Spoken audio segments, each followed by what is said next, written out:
Genghis Khan, he was the ruler of the Mongol Empire. Thutmose, he was the ruler of the Egyptian Empire. Darius, he was the ruler of the Persian Empire. Alexander, he was the ruler of the Macedonia Empire.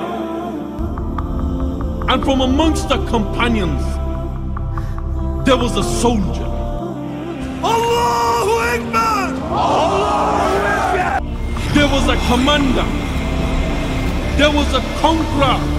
He crushed the superpowers of his time. He crushed the Persian Empire. He crushed the Romans. He conquered Iraq. He conquered Iran. He conquered Armenia. He conquered Jordan. He conquered Syria. The undefeated commander. The undefeated ruler. The sword from the swords of Allah Azza wa Jalla.